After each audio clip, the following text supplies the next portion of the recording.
오늘은 에베소 6장 1절부터 우리 공부하겠습니다. 다 같이 에베소 6장 1절을 소리내어 읽겠습니다.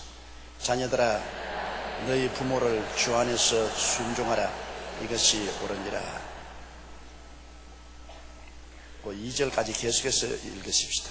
내 아버지와 어머니를 공경하라. 이것이 약속 있는 첫 계명이니. 그 다음 3절요. 이는 내가 잘되고 땅에서 장수하리로다.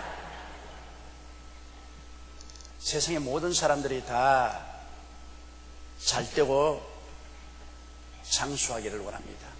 새해 첫 인사가 복 많이 받으십시오. 그리고 우리가 사람 만나면 평안하십니까? 안녕하십니까? 무사하시죠? 다 잘되고 장수하기를 원합니다. 그런데 우리가 잘될 것이라는 것과 장수할 것이란 부정이 있으면 좋겠는데 부정이 없기 때문에 세상 사람들은 두려워해서 혹시 잘 될는지 그렇지 않으면 장수할는지 못할는지 알기 위해서 사주팔자도 보러 갑니다. 손금도 보고 관상도 보고. 그 왜 봅니까? 잘 될는지 못 될는지 모르기 때문에 불안합니다. 장수할는지 단명할는지 모르기 때문에 불안합니다. 그런데 우리 예수 믿는 사람은 하나 확실한 하나님이 보증한 보증이 있습니다. 그것은 부모를 공경하면 세상에서 잘되고 장수하라는 것을 하나님의 약속 있는 계명이라고 말하셨습니다. 하나님이 약속을 딱 붙여놓은 첫째 계명이다. 여러분, 하나님이 약속하시고 거짓말하는 적 있습니까? 하나님은 인생이 아니시니라 거짓이 없으시고 인자가 아니시므로 시건치 아니하십니다. 그가 하신 말씀을 반드시 이루시고 그가 약속하신 것은 성취하시는데, 하나님의 계명 중에서 인간에 향한 계명의 첫 번째로 내 부모를 공경하라고 했는데 거기에 약속을 딱 붙여놨습니다. 네가 세상에서 잘되고 장수하리라. 그러므로 우리가 저 하늘이 무너지고 이 땅이 꺼져도 1.1억도 변함없는 하나님 말씀이기 때문에 하나님 앞에 확실하게 확신을 가지고 기도할 수 있는 것은, 주님, 나는 부모에게 불효하지 않았습니다. 부모를 공경했습니다. 그러므로 주님 약속하신 말씀대로 잘되고 강건하게 하여 주시고 장수하게 해 주시옵소서. 구할 수 있는 이유가 됩니다. 이 땅에서 우리가 하나님께 흔들리지 않고 담대하게 기도할 수 있는 이유가 있어야 됩니다. 소도 언덕이 있어야 문지르지 않습니까? 이유가 없으면 강하고 담대할 수가 없잖아요. 강하고 담대한 것은 이유가 있어야 되지 않습니까? 우리는 이유가 있습니다. 부모에게 불효한 사람은 잘되게 해달라고 기도해도 효과가 없어요. 장수하게 해달라고 해도 효과가 없는 것은 하나님의 약속을 무시했기 때문인 것입니다. 하나님을 무시한 거죠. 그러나 내가 부모에게 내 인간으로서 할 수 있는 최선을 다해서 공경하고 효도를 했으면, 우리가 기도할 때 하나님, 저는 저희 할 수 있는 힘은 다해서 부모를 공경하고 효도했습니다. 그래도 모자라긴 하지요. 그러나 제가 할 수 있는 최선을 다했으니 주님 약속한 대로 제가 세상에서 잘되게 해주시고 장수하게 해주시옵소서. 우리가 담대하게 확신을 가지고 구할 수 있는 조건이 되는 것입니다. 옛날 세대는 부모 효도하는 것 당연한 것으로 생각했지만은 요사이 젊은 세대는 더구나 핵가족 제도가 되어서 자기 가족만 모여 사는 시대가 되고 나니까 부모에 대한 효도는 기억 밖으로 밀려나고 마는 것입니다.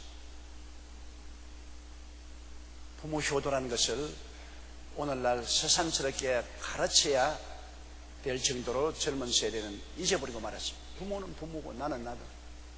내가 부모의 품에서 떠나고 난 다음에야 내가 알 것이 뭐냐.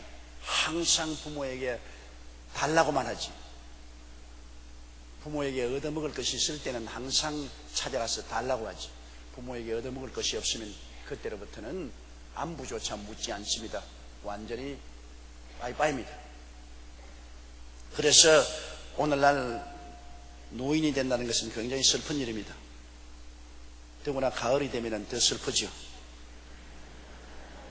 봄철은 좀 덜하지만은 민간인 기관인 노인학대 상담센터에 따르면 올 상반기 정월부터 6월까지 11개 지부에 접수된 노인학대 피해자는 675명인데 거의 노인을 학대하는 46%의 사람들이 친아들입니다. 그리고 26%의 사람들이 친며느리입니다. 노인들이 거의 과반수 친아들과 친며느리에게 학대를 받고 삽니다. 그리고 이래저래 해서 노인들이 살기가 괴롭습니다. 외롭고 또 병들고 생활수단이 없기 때문에 많이 자살하지. 얼마 전에 신문에 나는 거 보면 여러분 70대 노인이 70대인 저희 아내를 목매어 죽이고 그리고 자기도 목매어 죽었지 않습니까? 아내가 병든데 병수발을 하다가 뭐 희망이 없잖아요. 너무나 힘드니까 생활은 어렵고 그러니까 부인을 목 눌려 죽이고 자기도 살만쯤 살았으니 간다고 육서 써놓고 자살했습니다. 얼마나 황혼의 비극입니까? 경찰청이 국회에 제출한 국정감사 자료에 따르면 지난해 61세 이상 노인 자살 수는 3,653명입니다. 노인 하루 10명꼴로 자살합니다. 오늘 하루도 10명의 노인이 자살합니다. 정말 비참한 일 아니겠습니까? 그것은 자식들에게 짐되기 싫다는 것이 첫째 이유입니다. 자식들에게 짐되기 싫다. 그것은 자식에게 환영을 받지 못하기 때문인 것입니다. 자식이 부모를 짐으로 느끼고 환영을 하지 않기 때문에 마음에 고독과 좌절과 절망감을 느낍니다. 사람이 어디 가도 반겨주는 사람 없고 환영해주는 사람이 없으면 가장 불쌍한 사람이 되죠. 그래도 자매님들은 좀 괜찮아요. 할머니는 아들네 집에도 갈 수 있고 딸네 집에도 갈 수 있지만 노인 남자는 갈 데가 없어요. 60 넘은 노인이 아들네 집에 가니요 환영을 하겠습니까? 딸네 집에 가니까 환영을 하겠습니까? 정말로 남자는 늙으면 부인 앞에서 죽어야 돼요. 부인보다 오래 살면 그만큼 큰 저주가 없어요. 그래도 부인이 있으면 아들네 집에 가서도 얻어서 오고 딸네 집에 가서도 얻어와서 먹이잖아요.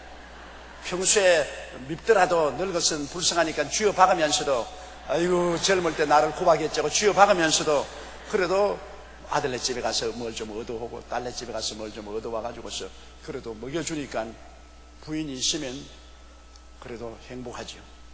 그러나 부인이 없으면 이제는 기가 막힌 노릇입니다. 올 때 갈 데가 없어요. 하늘 아래 땅 위에 어디 쓸 데가 없습니다. 그러니까 결국은 자살하죠. 그 남자에게서 가장 큰 행복은 부인 앞서 떠나는 겁니다. 그것이 제일 행복하고 또 살아생전에 부인에게 구박 안 받을 정도로 잘 해놔야 됩니다. 그래야 나중에 늙어서 구박 안 당하지. 안 그러면 꼭 늙어서 서름당합니다. 나는 오랜 세월 목회하면서 보았는데요. 젊을 때 부인 많이 구박한 영감치고 늙어서 구박 안 당하는 사람 없어요. 조심해야 돼요. 그러니 오늘날 부모를 공경하라는 말을 성경엔 약속까지 붙여놓은 것은 자녀들이 부모를 공경하지 않기 때문인 것입니다. 그러나 가장 현명하고 좋은 길은 마음에서 우러나지 않았다 할지라도 하나님의 약속 때문에 하나님의 계명 때문에 부모를 공격하는 것은 현명한 일입니다. 왜? 세상에서 잘 되고 장수하니까 뭐 부모 공경하면 관상 볼 필요도 없고 사주팔자 볼 필요도 없고 점칠 필요도 없어요. 하나님이 보증을 해놨는데 세상에서 잘 되고 장수하리라. 요 사이는 흉악한 병들이 많잖아요. 병들면 장수 못하지 않아요. 장수한다는 것은 하나님이 건강 주시겠다는 말씀 아닙니까? 그러므로 병들어도 주님 내가 부모 공경하시니 병 고쳐 주시옵소서 담대하게 구할 수 있잖아요. 정말 우리가 살면서 하나님 앞에 가슴 내밀고 떳떳하고 큰 소리 하면서 기도할 수 있고 믿을 수 있는 것은 바로 이 성경 구절인 것입니다. 내 부모를 공경하라. 그러면 네가 세상에서 잘되고 장수하리라. 이렇기 때문에 제가 결혼식 주례할 때는 꼭 이 말을 씁니다. 새로 부부 결혼할 때는 부모 교육, 부모 잘 받들면 반드시 이 세상에 잘 살게 된다고요. 그렇기 때문에 자녀들은 부모 설하에 살 때는 부모를 중안해서 순종하라. 이것이 옳은 일이라고 했습니다. 하나님 보시기에는 부모님 설하에 살아있을 때는 부모에게 순종하라. 미성년자 때는. 왜? 부모가 자식 못되게 하는 부모 없습니다. 밤일하러 가는 사람도 밤일하러 가기 위해서 옷을 잡아 입으면서 자기 아들 보고는 야 공부 열심히 해가지고 훌륭한 사람 되라 그럽니다. 자기는 도둑질하러 가면서 야 같이 따라 붙여라 도둑질하러 가자 그렇게 할 부모가 없습니다. 자기는 밤에 도둑질하러 가면서 자식은 수능 성적 잘 나와야지 열심히 공부해. 어느 부모치고 자식 못되기를 원하는 사람은 없죠. 자식은 다 올바르게 잘 자라고 훌륭하게 살기를 부모님들은 원하고 있습니다. 더구나 우리 한국 사람들은 외국 사람보다 더 지독하게 자식 잘 되기를 원합니다. 그러므로 자녀들이 부모님의 말 잘 들으면 손해날 것 하나도 없어요. 부모가 자녀 못되게 할 것 절대로 하지 않잖아요. 더구나 주 안에서 부모를 순종하라. 부모가 뭐 교회 가지 마라, 하나님 믿지 마라, 주님 따라가지 마라, 이런 것은 잘못된 교육이지요. 그것을 순종해서는 안 되죠. 주님 안에서 하나님의 뜻에 어기지 않은 그 범주 안에서 부모에게 순종하라. 우리 예수 믿는 사람은 항상 그것이 하나의 경계선입니다. 주님 안에서 아내들이여 남편에게 복종하라. 그것도 주님 안에서 주님의 뜻이 어긋나지 않은 범주에서 아내는 남편에게 복종하고, 자녀들은 주님이 주신 가르침을 어기지 않은 한도 내에서 부모에게 순종하라고 말했습니다. 그것이 하나님 보시기에 좋은 일이다. 내 아버지와 어머니를 공경하라. 이것이 약속 있는 첫째 계명이다. 내가 잘되고 땅에서 장수하리로다. 4절요. 또 아비들아 너희 자녀를 노엽게 하지 말고 오직 주의 교양으로 훈계하라. 자녀들을 무리하게 대하는 부모들이 많습니다. 부모들이 자녀를 자기 개인 소유물로 생각합니다. 자녀는 자기 개인 소유물이 아니라 하나님이 맡겨준 기업입니다. 자녀는 하나님의 선물이요 우리에게 준 기업입니다. 잘 길러내는 것이 하나님 앞에 책임을 다하는 것입니다. 제 개인 소유는 아닙니다. 오늘날 자녀가 저희 개인 소유라고 생각하기 때문에 부부싸움하고 자녀와 함께 동반 자살을 하고, 혹은 살기 어렵다고 자녀를 한강물에 가서 던져버리고, 이렇게 하는 것은 중대한 범죄입니다. 자기 소유물이 아닌데요, 하나님이 맡겨놓은 것인데 왜 하나님 맡겨놓은 생명을 자기 마음대로 죽이고 살리고 합니까? 아동학대는 가장 나쁜 죄질입니다. 왜? 아동은 자기를 보호할 수 있는 힘이 없지 않아요.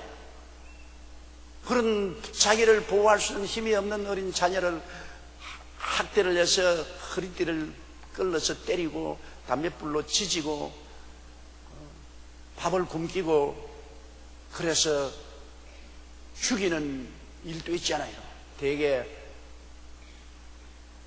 계모가 들어오면 그렇게 한 것이 우리 신문지상에 많이 나타나잖아요.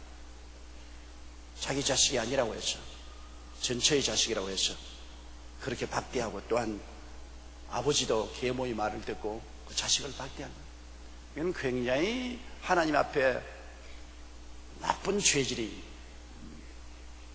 왜냐하면 자녀라는 것은 자기 스스로를 변호할 수 있는, 보호할 수 있는 힘이 있으면 모르겠는데 아무 힘이 없으니까 때리면 맞고 안 먹이면 굶고 쫓아내면 길거리에 나가고 어찌할 수 없는 약한 존재입니다. 약한 이 어린 아이를 학대하는 것은 용서할 수 없는 죄악인 것입니다.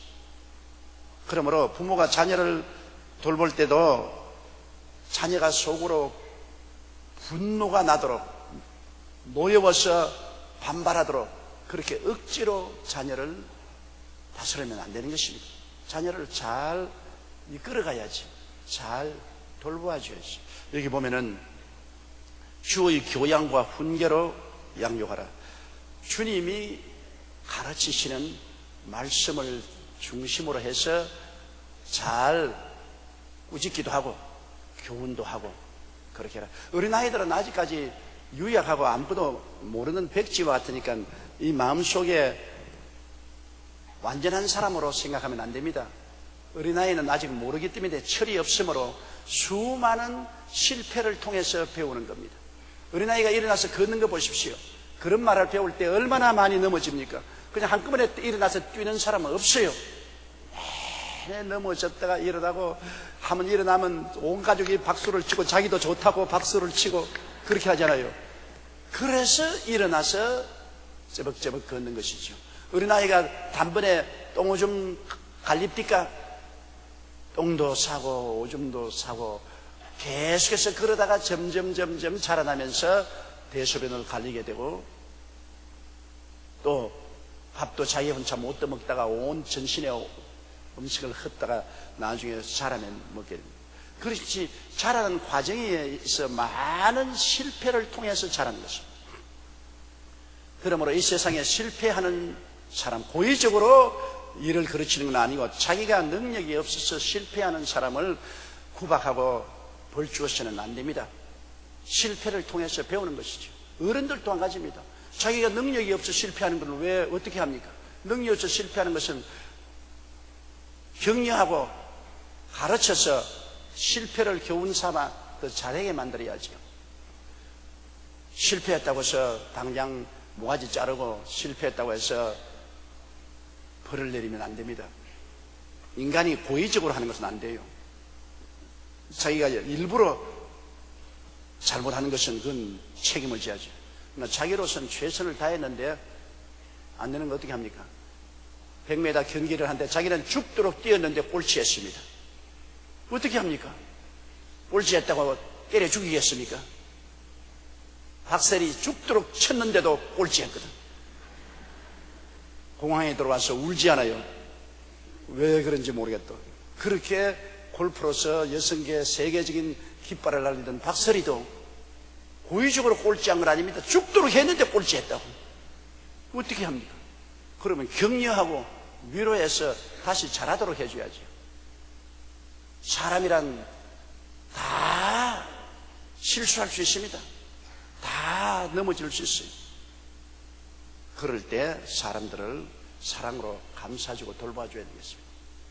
율법적인 것으로 판단하면 안 되는데, 내가 남을 율법적으로 판단하면 나중에 그 율법의 자로서 내가 판단을 받게 됩니다. 내가 남을 벗기면 나중에 나를 벗길 사람 다가옵니다. 내가 남을 핥히면 나중에 나를 핥힐 사람 나타나요. 내가 남의 얼굴에 흙칠하면 나중에 내 얼굴에 흙칠할 사람 나타나요. 내가 남을 짓밟으면 나중에 나를 짓밟을 사람 꼭 다가와요. 그 시기가 일찍이 다가오는 사람도 있고 늦게 다가오는 사람이 있지만 반드시 인생은 심은 대로 거두게 되는 것입니다. 그렇기 때문에 우리가 자녀들이 아주 유약해서 영적으로, 정신적으로, 육체적으로 약할 때 잘 사랑으로 부드럽게 교훈을 하고, 잘못한 것은 이러면 안 된다, 큰일 난다, 꾸짖기도 하고, 그리고 또 이렇게 하라고 가르치기도 하고, 그렇게 해서 자녀를 양육해야 됩니다. 그냥 무방비 상태로 방치해버리면 안 됩니다. 여러분, 어느 곡식도 가꾸어야 열매를 맺죠. 정원에 심어놓은 나무도 늘 물을 주고 가지를 쳐주고 그리고 벌레를 잡아줘야 자라지. 그냥 내버려 놓으면 아무리 좋은 종자를 갖다 심어놔도 아주 잘못되게 되고 잘 자라지 못합니다. 더구나 사람인 이상은 정성을 다하여 가꾸어야 되는 것입니다. 어린 애기 뱃속에 넣고 다닐 때 참 편하지요. 뱃속에 넣고 다니면 자기 가고 싶은데 다 가고 무겁기는 좀 하지만은 좋지만은 일단 배 밖에 나오면 정말로 힘이 듭니다. 그때는 울고 짜고 똥 싸고 오줌 싸고 또 아프고 얼마나 가꾸기가 힘듭니까? 어린 아기를 가꾸는 일은 굉장히 큰 일입니다. 세상의 어떤 사업보다도 더 정성이 들어가고 힘이 들어가는 것입니다. 그렇기 때문에 부인들이 자식 기르고 사는 가사 노동은 굉장한 값어치가 나가는 것입니다. 남편이 부인에게 월급 줘가지고서 애 낳고 애 기르고 가사 하라면 보통 월급 줘서는 안 돼요. 연봉 억대 줘가는 안 됩니다. 그보다 더 많이 줘야죠. 그러나 와서 애 낳아주고 가정일 돌봐주고 애 길러주고 하는 건 얼마나 고마운 일입니까? 사실은 참으로 여성들에게 우리 남성들은 굉장히 고맙게 생각해야 됩니다. 나는 자녀들을 다 길러서 데리고 온 어머니들을 보면은요 정말 감동이 돼요. 이야, 어떻게 저 자녀들을 다 길렀을까? 저 하나하나 낳는데 얼마나 괴롭습니까? 나는 요사이 젊은 애들 시집 가서 어린애 가져오면 내가 막 걱정이 돼 못 견디겠어요. 그냥 내가 기도 받으러 오는데 아유 어떻게 낳나? 아유 어떻게 낳나? 우리 어머님은 우리 형제 9이를 낳았는데 내가 사물을 분별할 수 있고 말귀를 알아들을 때는 우리 어머님이 꼭 동생을 낳을 때 나 손잡고 하신 말씀이야. 나 요번에 죽을는지 모르니까 나 죽거들랑 동생 다리 좁아라. 내내 그 말씀하시더라고. 나는 그때 별로 그 말이 무슨 말인지 몰랐어요. 그 아기를 낳으면 낳을수록 더 겁이 난다는 겁니다. 그리고 그만큼 고통스러우니까 요사이처럼 의료시설이 없지 않고 집에서 그냥 산파 불러다가 아기 낳지 않습니까? 그 어머님이 꼭 그 말씀하시더라고요. 내가 요번에 죽을지 모르니까 죽거들랑 어린 동생들 잘 돌봐라. 아버지가 장강하고 살 수는 없으니까 다른 어머니가 들어올 테니까 동생들 잘 돌보라.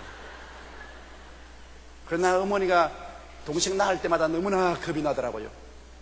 그런데 다행히도 어머니가 지금 92살까지 살고 계시니 감사드리고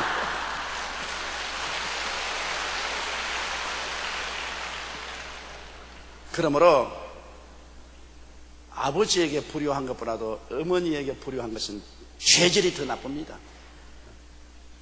아버지는 그냥 낳아주었지만 어머니 날 길러주었지 않습니까? 낳는 것은 간단하지만 기르는 것은 보통 힘이 들지 않아요. 그 어머니에게 불효하는 것은 굉장히 나쁜 일입니다. 그거는 용서하지 못할 일입니다. 그런데 이제 어린애기를 기르는 것도 요사이는 거의 아버지가 기르지 않고 엄마가 기르지 않아요. 아버지는 아침 일찍부터 나가서 저녁 늦게까지 직장에서 돈벌이 한다고 정신이 없잖아요. 그래서 집에 있는 어머니가 거의 어린아이를 기르는데 요사이에 있는 젊은 세들이 거의 안 길러요. 어린아이를 유치원이나 다른 데 맡겨버려요. 그래서 애들이 부모의 따뜻한 사랑과 교양으로 자라지 못하고 그 마음에 남아있는 추억이 없어요. 여러분 어릴 때 자랄 때 부모와 같이 있은 추억이 대단합니다. 아브라함 링컨은 내내 말기를 자기가 어릴 때 어머니 무릎에 앉아서 성경을 읽어주는 것이 마음에 늘 추억이 된다. 어릴 때 어머니 아버지와 함께 손잡고서 교회에 나가고 혹은 들로 산책을 나가는 건 너무나 추억이 된다고 말합니다. 한국에 어떤 유명한 외교관이 있는데 늘 외교관으로 바쁘고 하니까 애들하고 놀아주는 기회가 없었는데 한번 휴일날 시간이 있으니까 부인이 말하기를 애들 데리고 오늘 낚시를 가세요. 애들이 낚시하는데 그래 오늘 뭐 휴일인데 내가 골프를 치러 가든지 안 그러면 집에서 낮잠 자면 좋겠는데 그러지 말고 애들 서비스도 좀 하세요. 그래서 그날 애들하고 낚시하러 갔습니다. 갔다 와서 그 분이 일기장에 적기를 오늘 하루 허송세월을 했다.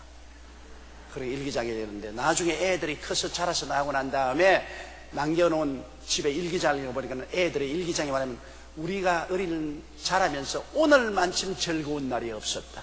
아빠하고 같이 골프를 고기를 잡으러 갔다.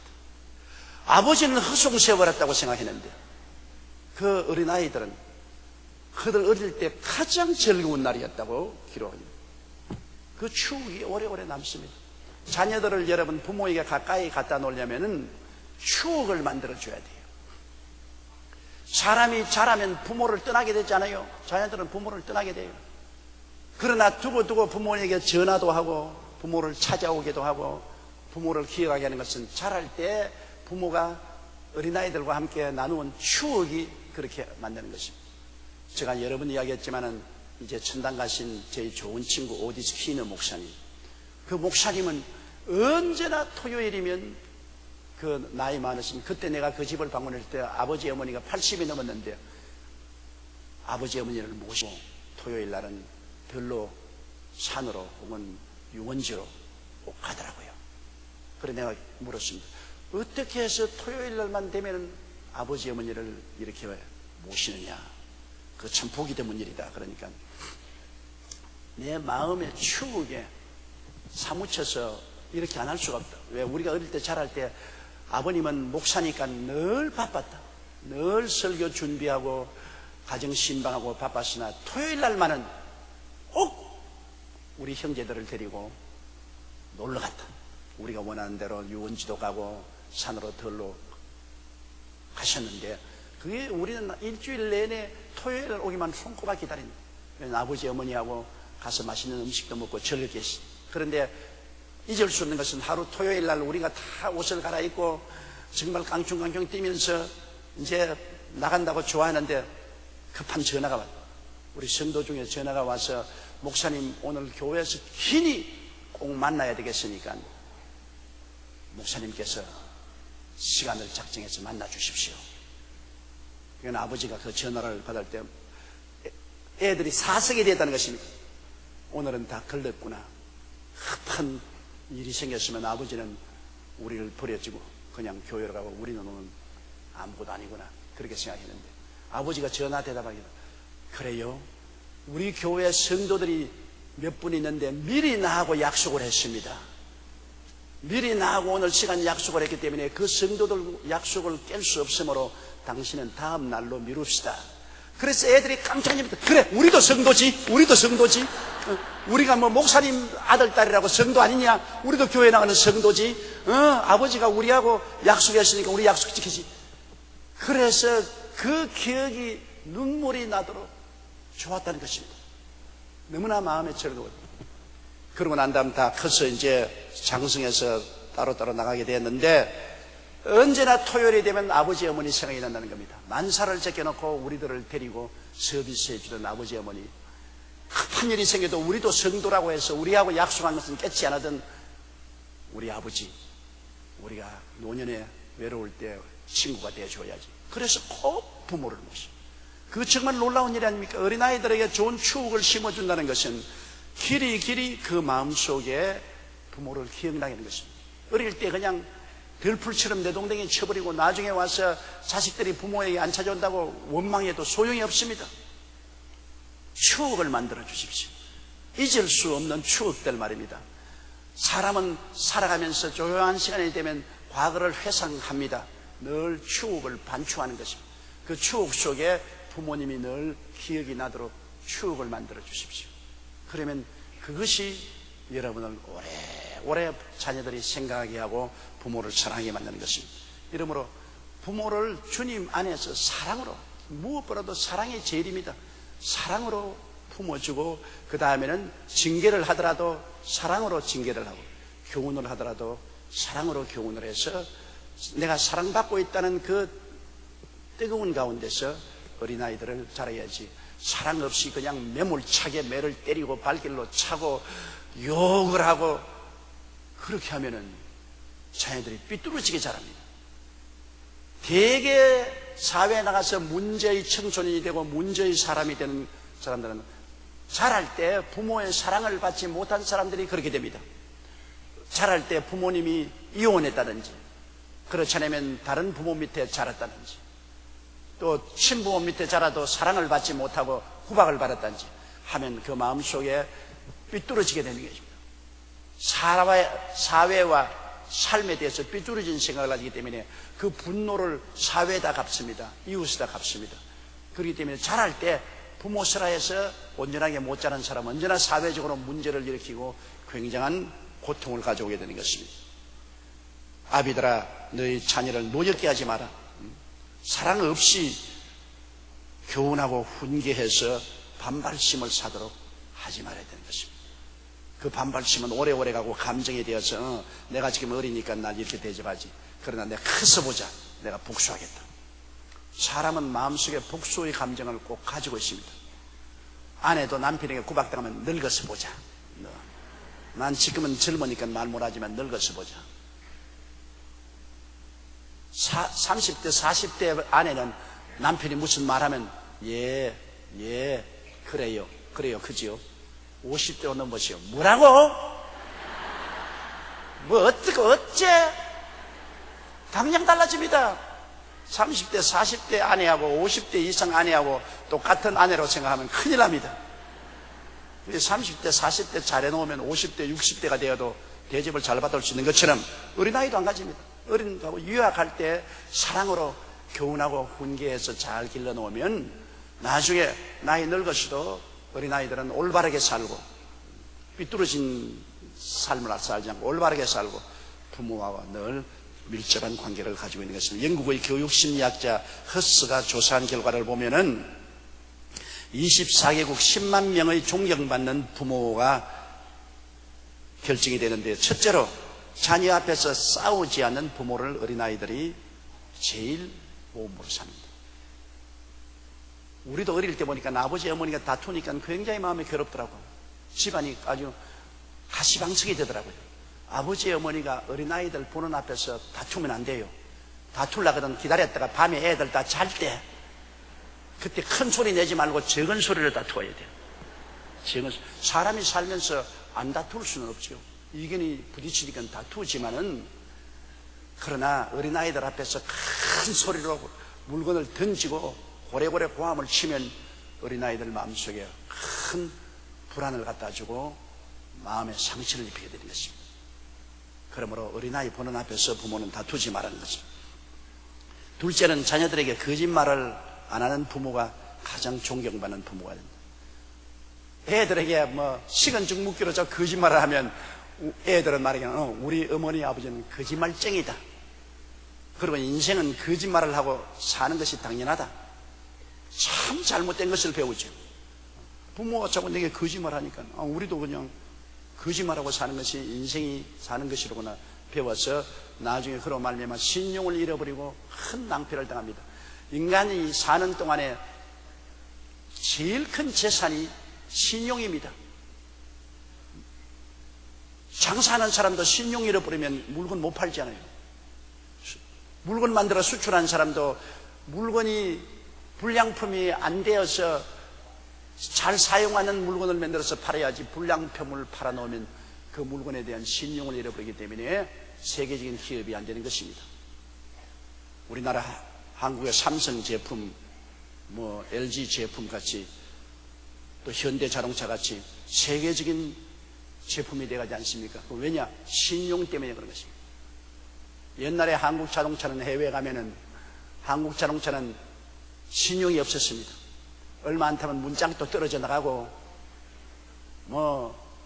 엔진도 고장나고 형편없다고 했는데, 요 사이는 한국차가 굉장히 든든하다는 신용을 얻기 때문에 날개도시 잘 팔리잖아요. 삼성 제품들이 굉장히 신용을 얻습니다. 핸드폰 같은 것은 굉장하지요. 그 왜냐? 제품의 신용을 얻었기 때문이겠습니다. 물건도 그런데 하물며 사람이 신용을 잃어버리면 거짓말쟁이가 되어놓으면 자식도 안 믿어주고 남편도 아내도 서로 못 믿고 이웃이 안 믿어주면 신용불량자가 되면 절대 나잖아요. 우리 요사이 은행에 신용불량자 되면 대출도 할 수 없고 사업도 할 수 없고 인생을 살 수가 없잖아요. 신용불량자가 되는 것은 참 비참하죠. 그러므로 거짓말을 하지 말아야 자녀들에게도 신용불량자의 부모가 안 되는 것입니다. 부모를 믿을 수 있고 의지할 수 있게 되는 것입니다. 셋째는 자녀의 질문에 올바로 대답하는 부모. 어린아이가 묻습니다. 어릴 때 가장 귀찮은 것은 온갖 것 다 묻는다고요. 애들은 호기심이 많아가지고서 어린아이 때는 온갖 것 다 만져보고, 그리고 좀 자라면 여러 가지 질문을 많이 합니다. 여러 가지 있는 말 없는 말 질문을 다 합니다. 그런데 그 질문에 솔직하게 대답해 줘야 돼요. 엄마, 내가 어디서 나왔지?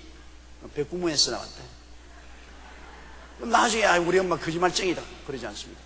나는 어릴 때 자꾸 우리 할머니에게 물었습니다. 할머니, 나 어디서 나왔지? 우리 나이 때는 자꾸 그런 질문 하니까 너 다리 밑에서 주워왔다 그래요. 그것이 오랫동안 내 마음에 굉장한 충격이 되었어요.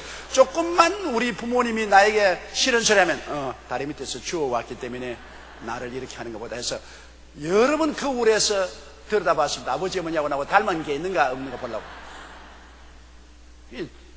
어린아이가 물으면 솔직한 대답을 해줘야 되는 거죠. 솔직한 대답.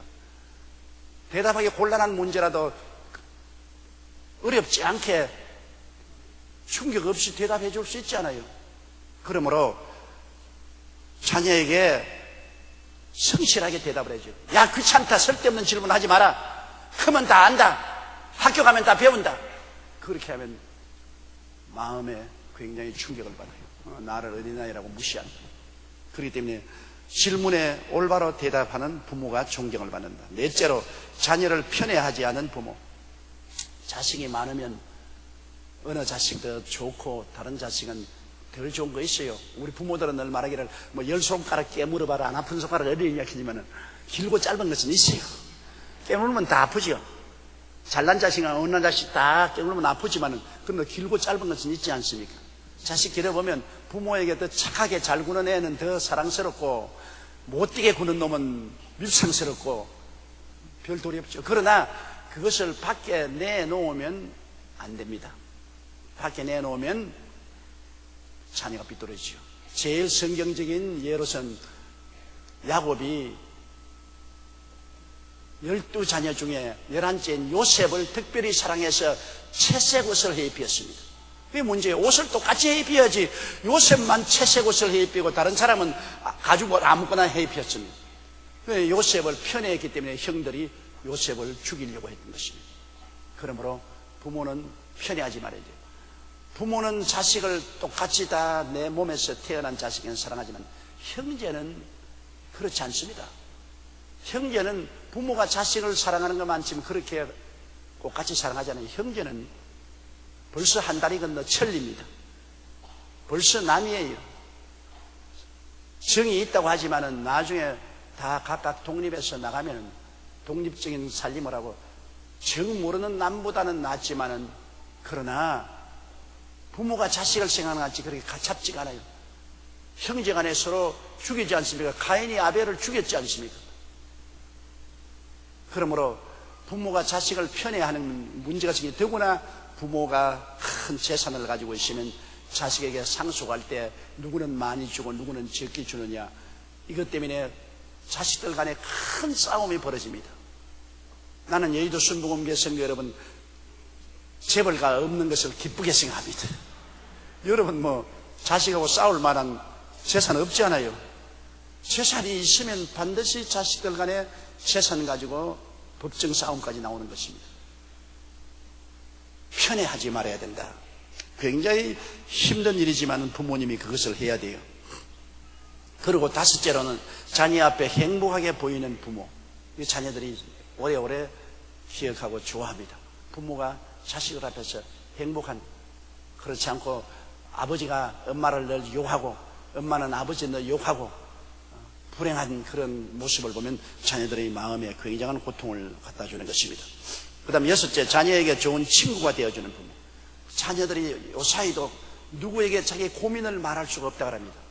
어린아이들이 가장 큰 문제는 자기 가슴 속에 있는 고민을 솔직히 털어놓고 말할 수 있는 사람이 상대가 없다. 아버지도 어머니도 고민을 털어주지 않는다. 친구도 없고. 그래서 자녀들이 마음의 고통을 가지고 자라는 것입니다. 부모가 자식하고 친구가 돼요. 서로 합쳐져요. 그래서 자녀들도 저희 속에 있는 거 다 털어놓고 부모도 어려운 문제가 있으면 자녀에게 의견을 묻고 어떻게 하면 좋겠냐 함께 짐을 나누고 친구가 돼요. 자식은 오래오래 친구가 돼요. 딸이 없으면 엄마는 늙어서 외로워집니다. 딸이 있으면 엄마는 늙어서 딸이 친구가 돼요. 늘 딸하고 같이 있어요. 나는 우리 어머니 보니까 늘 누님하고 같이 있어요. 아니, 지겹도록 같이 있어요. 그 딸은 언제나 엄마하고 같이 친구가 되더라고. 그 딸이 없으면 친구가 없어요. 그리고 아들도 늙으면 아버지의 친구가 돼야 되는 거죠. 젊을 때부터 서로 친하게 지냅니다. 서로 친구로서 같이 대화도 하고 밥도 먹고 이렇게 친구가 되는, 어릴 때부터 친구가 되는 것이 좋습니다. 7째, 자녀들의 친구까지 사랑하는 부모가 됩니다. 나는 어떤 우리 교회 자매님의 간증을 들었는데요, 그 자매님이 너무 바빴어요. 자식들을 잘 돌볼 수 없어요. 생활이 어려우니까. 남편도 직장에 나가고 자기도 부업을 가지고 일을 하자니까 아침에 애들 밥이나 먹여주고 그냥 점심 차려놓고 애들 오면 찾아 먹으라 하고. 근데 그 막내가 하루 나와서 엄마 날 사랑해. 그래, 내 사랑한다. 내가 왜 너를 사랑하겠냐? 그러면 증명해. 어떻게 증명? 내 친구 3명 이름을 대봐. 그 어머니가 땅을 팔러 그랬어요. 아침에 일찍 나오고 저녁에 늦게 들어오는데 걔가 어떤 친구를 데리고 있는지 알 수가 있어요. 근데 그놈이 하는 말이, 엄마 내 친구 3명 이름 한번 대봐. 엄마가 글쎄다, 내가 내 친구라니. 그거 봐, 엄마가 나에게 무슨 관심이 있냐? 내가 나쁜 친구를 사귀는지 좋은 친구를 사귀는지 어떻게 알아? 엄마 날 사랑 안 하는 거 틀림없어. 그래서 굉장히 당황했다는 말을 들었습니다. 애들이 좋아하는 것은 애들의 친구까지 부모가 알아주는 그런 부모를 원하는 것입니다. 애들 친구의 이름이 무엇인지, 친구하고 어떻게 지내는지, 그게 관심을 가지는 부모를 자녀들은 원하는 것입니다. 그리고 8째는 자녀를 타인 앞에서 존중해 주는 부모입니다. 애들이라고 해서 무시하지 말고 타인들 앞에서도 장성한 인격자처럼 애들을 소개해주고 인정해주는 것입니다.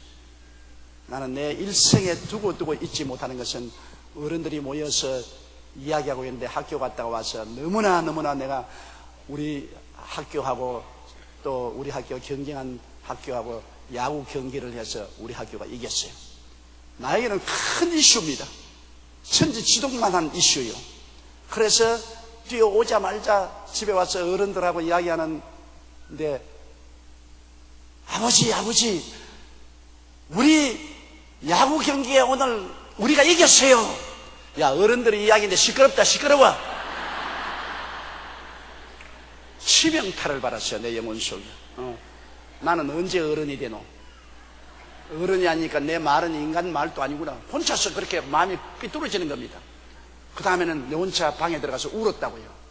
어른이 아니니까 나는 우리 가정에서 말할 거리도 없고 말할 권리도 없구나. 하찮은 일 같지요. 중학교 1학년 때 일어난 일입니다. 그때 내 나이 14살인데 지금 69살까지 기억하고 있어요.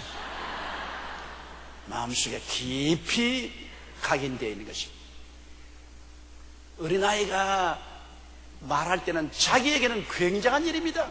자기 세계에서는 친구하고 놀았다니 선생하고 어떻게 되었다니 굉장한 뉴스거리로서 말할 때 그 별 어른이 보면 재미없어도 재미있게 들어줘야 되는 것입니다. 아, 그래요? 그래? 그런 일이 있었구나. 너는 어떻게 생각하니?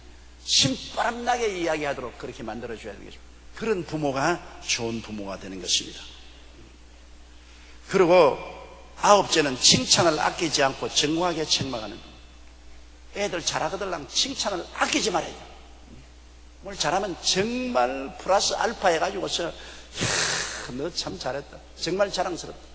아, 기분이 좋다.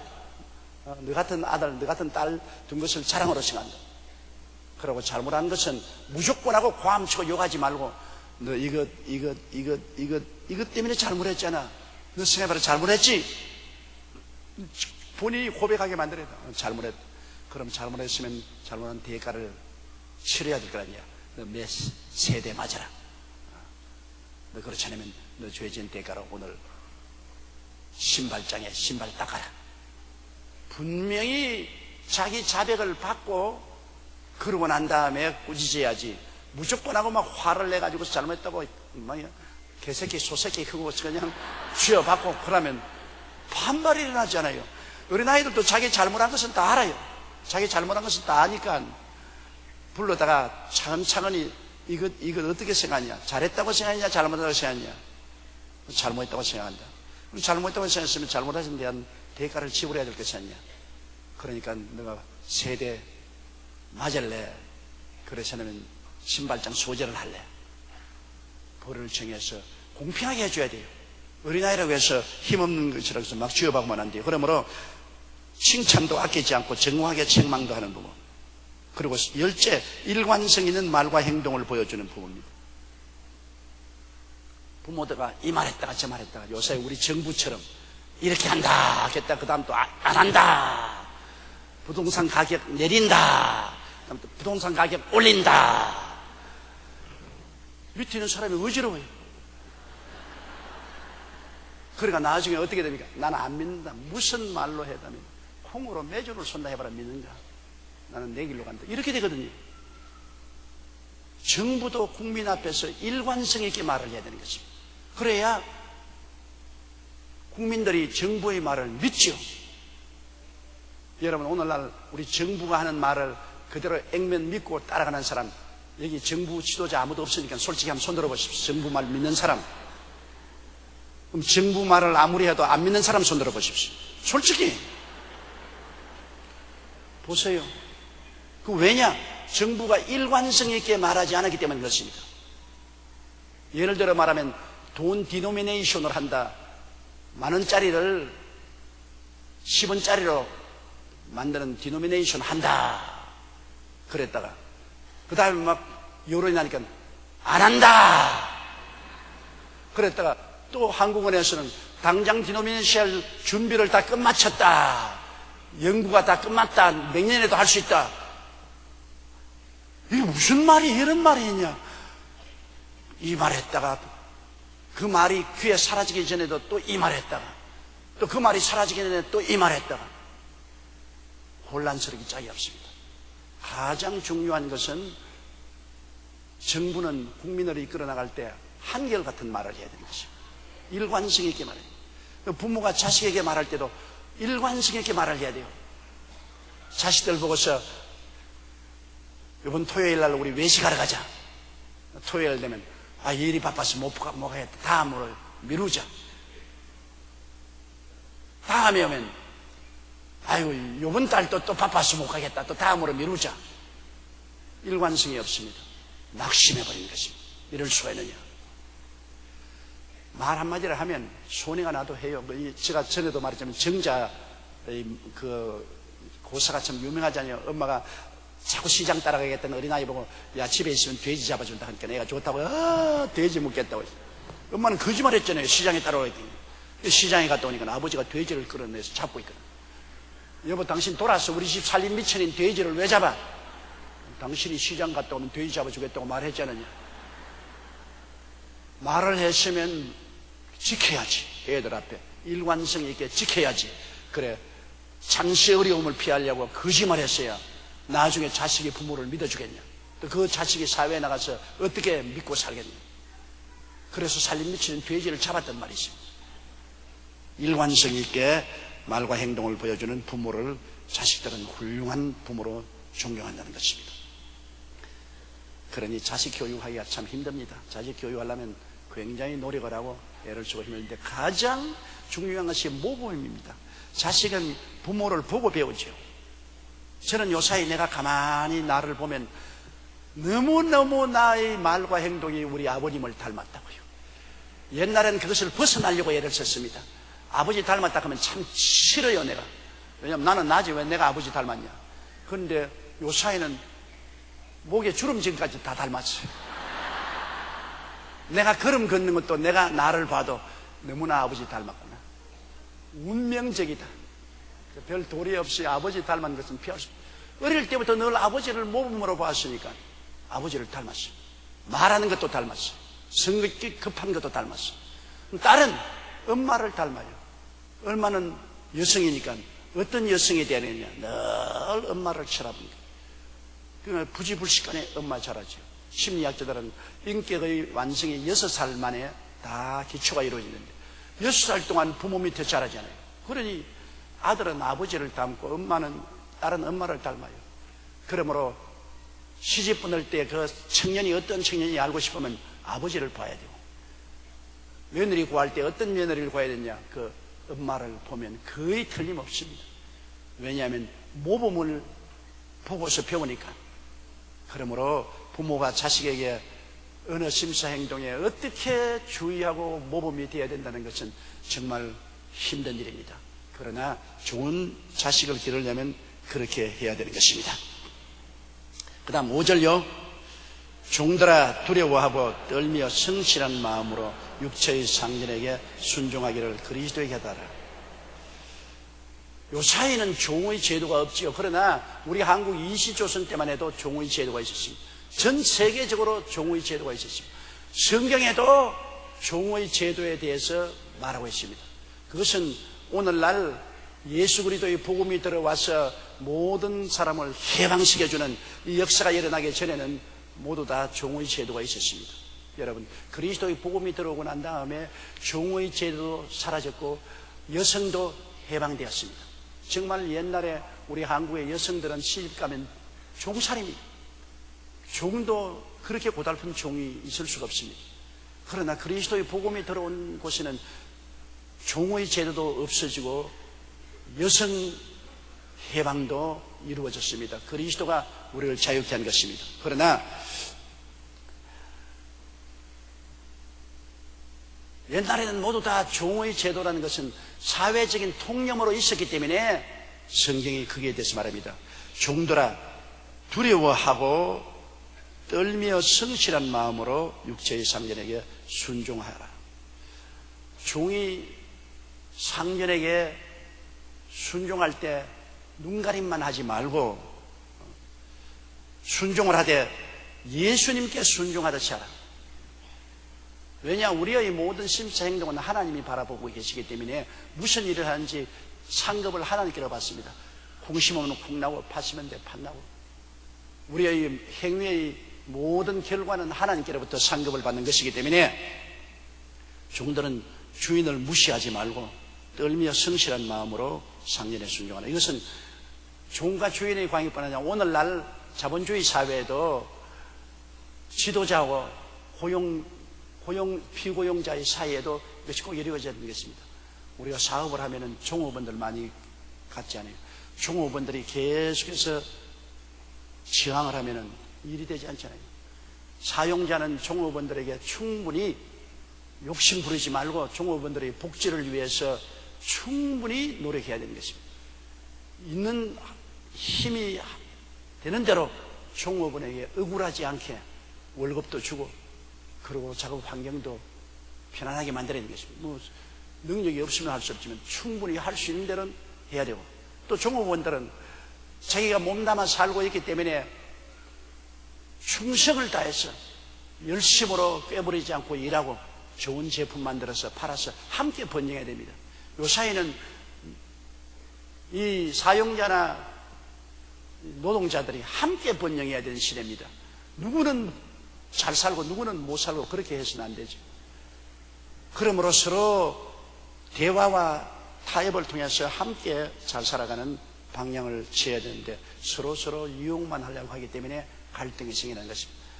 사용자는 노동자를 이용하려니까 갈등이 생기고, 노동자는 사용자를 대결하려고 하기 때문에 갈등이 생기는 것입니다. 정말 사랑으로, 여기에도 사랑인 것입니다. 노사 갈등도 사랑으로 서로 이해하고 동정하고 사랑하면은 함께 가야 되는 것입니다. 갈등은 해결될 수 있습니다. 사랑으로. 그러나 이 말대로 이 종들은 주인을 두려워하고 떨며 성실한 마음으로 일하라. 6절에 보면은 눈가림만 하여 사람을 기쁘게 하는 자처럼 하지 말고 그리스도의 종처럼 마음으로 하나님의 뜻을 행하라. 단 마음으로 섬기기를 죽게 하다고 사람들에게 하지 마라. 이는 각 사람이 무슨 선을 행하든지 종이나 자유하는 자나 주에게 그대로 받을 줄을 알미라. 자유한 자나 종이나 우리가 세상에 살아가는 마음의 자세와 태도는 하나님이 점수를 매긴다는 것입니다. 수능 점수는 하나님 매겨요. 그래서 사용자나 종이나 할 것 없이 모두 다 하나님 앞에서는 다 하나님의 종들이기 때문에 하나님이 점수를 매겨요. 그러므로 더구나 피고용자인 종은 순종하고 떨림으로 성실하게 살아라고 이렇게 교훈하고 있습니다. 옛날에 우리 한국에서 어떤 큰 부자가 자기가 부리던 종을 다 해방시켜 주겠다고 생각을 해서 종들에게 말했습니다. 자, 내일이면 자네들 전부 다 종문서를 자네들에게 넘겨줄 테니까 종문서를 찍고 자유를 얻어라. 뭐 남녀 종들이 좋아서 뛰고 꿀리고 야단이었었습니다. 밤새도록 들뜨가 잠을 못 잤는데 주인이 아니면 마지막으로 너희들이 우리 집을 떠나기 전에 새끼를 꼬아다오. 새끼를 할 수만 있으면 가느다랗게 고운 새끼를 꼬아다오. 이것이 너희들이 우리 집에서 종살이 하면서 마지막 해줄 일이다. 그러니까 이제 밤에 종들이 자기 전에 하는 말이 까짓것 평생에 종살이 하다가 마지막 나가는데 뭐 새끼 곱게 가늘게 꼬아달라고 웃기는 소리 하네가 막 되게 굵직하게 덤석덤석하게 새끼를 꼬아놓고 잠을 자는데 한 사람은 내가 그래도 몸담아 지금까지 살았는데 주인이 우리를 해방과 자유를 준다 그러는데 얼마나 고맙냐. 마지막 섬기는 일로 정성을 하겠다고. 다른 사람은 다 자는데 안 자고 아주 곱게 가느다랗게 새끼를 꼬니까 자른 종들이 전부 전비친 놈 봐라. 지가 얼마나 충성한다고 저 야단이야. 내일이면 자유를 얻을 것인데 뭐 한다고 저렇게 고운 새끼 꼬고 있냐. 아침이 되니까 종문서를 다 나누어줘. 그러고 난 다음 주인이 곡간문을 확 여니까 종들이 눈이 덩그랬습니다. 그게 엽전이 잔뜩 쌓였거든. 너희들 어찌게 꼰 새끼다 가지고 너희들이 꿰을 수 있는 만큼 엽전을 꿰서 가져가거라. 굵게 새끼를 꼰 사람들은 엽전이 하나도 안 들어가. 하나도. 그런데 가느다랗고 곱게 꼰 사람은 막 한없이 들어가는 게 엽전이. 그러니까 나가는데 곱게 새끼를 꼰 사람은 한짐 짊어지고 가는데 굵게 새끼를 꼰 사람은 하나도 가지 못하고 눈요기만 하고 나가고 마는 것입니다. 뭐냐? 끝까지 성실하라는 것입니다. 끝까지 성실하라. 미국의 어떤 큰 회사의 사장님이 자기 밑에서 열심히 늘 일을 한 건축가를 불러가 늘 회사에 집도 수리하고 고치고 하면서 내가 자네 은퇴하기 전에 마지막으로 나 집 한 채 지어주고 가라. 돈은 아끼지 말고 자재도 아끼지 말고 나에게 집 한 채 지어주고 가거라. 그게 내 마지막 소원이다. 그러니까 이 사람 입이 삐죽해서 내가 평생을 이것이 일했는데 이제 나가면서 자기 집 지어달라고 할 수 없이 집이야 지어주겠지. 내가 은퇴금도 받고 나가니까. 그러면서 아예 집을 덤석덤석하게 짓는 거예요. 아니 재료도 그냥 아무거나 갖다 놓고 그냥 대패질도 아무렇게나 하고 집을 그냥 창틀도 삐뚤어질만 안 삐뚤어질만 집만 만들어 놓고 집을 아주 싸구려 집을 지었습니다. 내가 뭐 자기 중인가 뭐 내일 은퇴하러 갈 놈이 뭐 무언다고 집을 잘 지었겠네. 그래 주인에게 집 다 지어놓고 난 다음 이제 은퇴 기념으로 은퇴에 나갔더니 주인이 자네가 오랫동안 날 위해서 고생했기 때문에 내가 은퇴 기념으로 자네에게 집을 한 채 주려고 집 지으라 그랬다. 그 자네가 지었으니 자네 거라고 집문서를. 그때야 땅을 쳤습니다. 앉아가지고서 내 두 손가락으로 내 눈깔 찔렀구나. 좋은 재료로 내가 잘 지었으면 두고두고 내가 잘 살 건데 내가 이게 잘못해서 이렇게 되었고. 사람은 여러분 끝까지 성실해야 됩니다. 저는 미국에서 우리 교포의 이야기를 신문에 난 것 보고 크게 감동을 했습니다. 워싱턴 DC에서 일어난 일인데 한국에서 이민간 교포인데 이탈리아 사람이 경영하는 자동차 수리 공장에서 직공으로 들어갔어요. 한국말밖에 모르고 영어도 모르니까 직공으로 들어가서 거기에서 일을 하는데 화장실에 가보니 화장실이 막 때가 이렇게 끼었습니다. 그리고 막 화장실이 막 더러워서 도저히 볼 수가 없어요. 왜? 뭐 수리 공장에서 일하는 직공들은 질도 낮고 또 뭐 주급받고 하는데 내가 뭐 때문에 그렇게 하겠냐. 그런데 이 한국 사람이 가가지고서 자기가 직장을 마치고 난 다음에 퇴근 시간에 무릎을 꿇어 엎드려서 전부 그 화장실 바닥에 때를 다 닦아냈어. 다 닦아내. 그리고 화장실 그 변기의 때를 다 닦아내고 전부 손으로 씻어내고 그날부터 매일같이 화장실 청소를 합니다. 그러니까 같은 직원들이 저 한국 놈 미친놈 영어도 할 줄 모르면서 지가 뭐 잘났다고 그래 화장실에 들어가서 저렇게 소재를 하냐. 웃긴 놈이다. 그리고 하루는 주인이 오라더니 주인이 너 왜 시키지 않은 일을 하냐. 네가 퇴근하고 난 다음 화장실에 가서 그렇게 바닥을 닦고 화장실 청소를 한다고 해서 내가 너에게 가외 돈을 더 줄 줄로 생각하느냐. 그래서 아니요, 난 돈 더 받으려고 생각하지 않습니다. 내가 이 회사에 들어와서 몸담고 월급을 받는 이상 이 회사는 내 집입니다. 어느 사람이 자기 집에 화장실을 이렇게 더럽게 해놓고 사는 사람이 누가 있습니까? 나는 이것을 내 집으로 생각하기 때문에 내가 우리 집을 정결케 하는 것처럼 하는 것이 내 주인 월급 더 달라고 하는 거 아닙니다. 그러니까 걱정하지 마세요.